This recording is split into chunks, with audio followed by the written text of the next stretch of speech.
How did you get your start in the industry? I got started in the industry because I really wanted to be a filmmaker. And my father, I convinced my father to go to this big department store. At the time it was called Hudson's. It later became Marshall Field's and then finally Macy's. But I went there and they had these Bell & Howell 8mm film cameras. And we sat in front of the salesperson, and he explained to my father how much the camera cost. He explained to my father how much the film cost. And my father was still willing to buy it until he started talking about, well, then you got to get the film developed. My father promptly put his wallet back in his pocket and took me home, handed me a pencil, some paper, and some comic books, and said, when you can get your ideas good enough so that somebody wants to buy them, I'll buy you that projector. Unfortunately, never did. I mean, he never did buy me that film camera. I started learning to draw. I ran into some good guys that were in fandom here in Detroit. Rich Buckler, Jim Starlin, Al Milgram, Mike Vosberg, Keith, as well as Aubrey Bradford and Don Vaughn. These were all guys, and Terry Austin. These were all guys in the Detroit area who were interested in doing comics. And we used to get together, and we put together a publication called Fan Informer. And it was supposed to be a newsletter, but what it ended up being was an art showcase for all of this talent. Ken Stacy from Toronto at the time was also involved. And there were just a bunch of people. Tom Warsakowski, who later became the editor of Spawn and used to do all the logos and things and did X-Men, did the lettering. We all had various disciplines. We work on each other's work. And slowly, as each of us got a job in comics, we called up the next guy. So the first person was Rich Buckler. He went up to New York and started getting work, and he called me and Keith and Aubrey up, and we started doing assistant work for him. And he also called Jim Starlin and Alan Milgram, who were a little older, and they were able to move up there right away, and they started getting work. And then we came back up again, and sat with Al and Jim, and I think Milgram and Elliot Magin put us up while we went and did the rounds at the comic companies. And after doing some more assistant work and talking with John Romita, who looked at me and Keith's work and said, you know what? Your storytelling is exciting, his drawing's exciting. If I put you two together, I got a Marvel artist. And so then me and him decided, well, we need to work together. And that's how it started. Wow, okay. So what were some of the early comics that you worked on?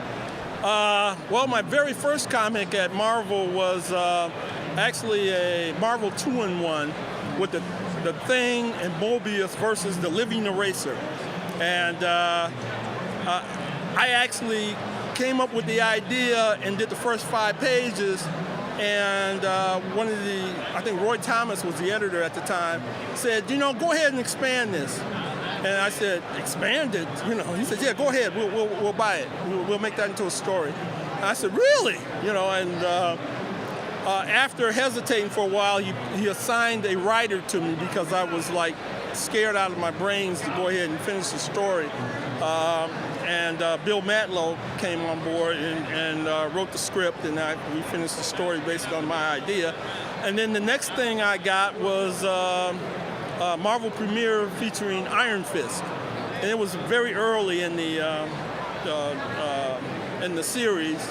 I actually took over from Larry Hama, who was the first regular artist after Gil Kane did the initial issue, and teamed up with Tony Isabella at the time, who was also an editor on other titles.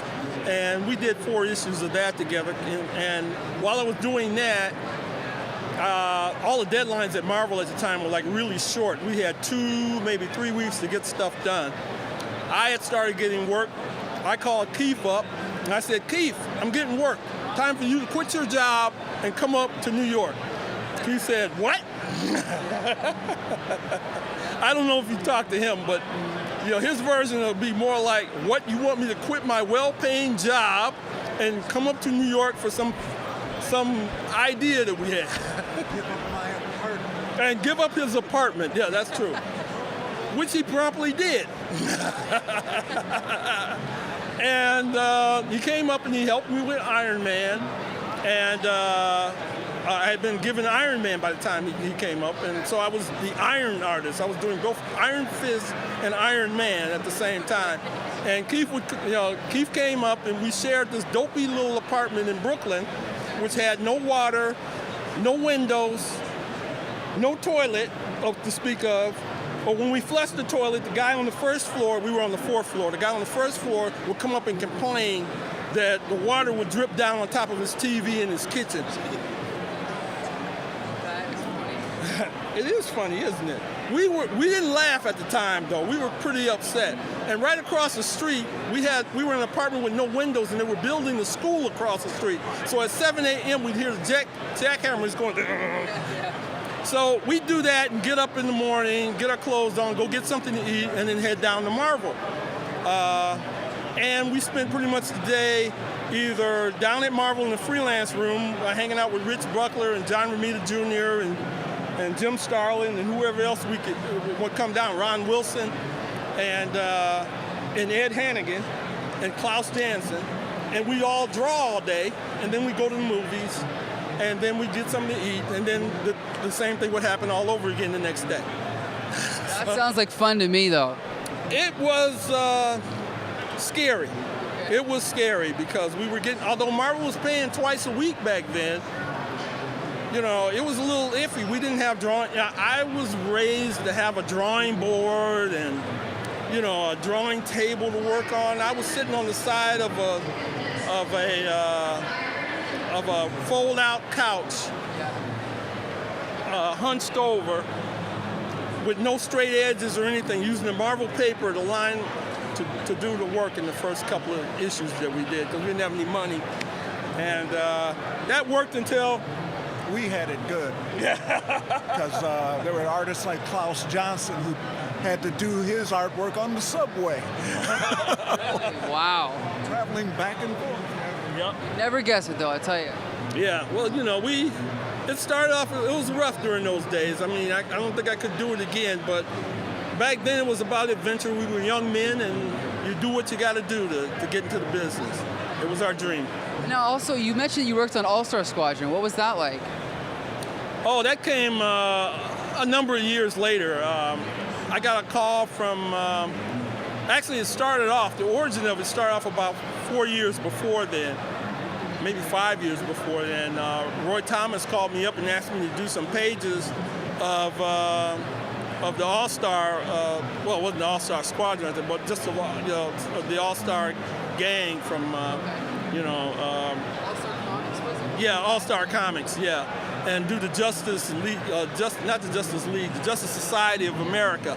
And he told me to just do some sample pages. He kind of gave me an outline of what the story was. I did 5 pages. He said, thanks, and then he had me do 3 pages of a Captain Marvel story, and I sort of did some layouts. He said, thanks. And then after I handed it to him, I said, you're the editor at Marvel. Why are you asking me to hand you DC stuff? He says, because I'm going to DC. I said, okay. So he went to DC, and he started getting work, and I didn't hear anything else about it. And then after, I don't know, some 30-some issues, he gave me a call and said, Arvell, you remember when I had you do those, those Justice Society pages? I said, yeah.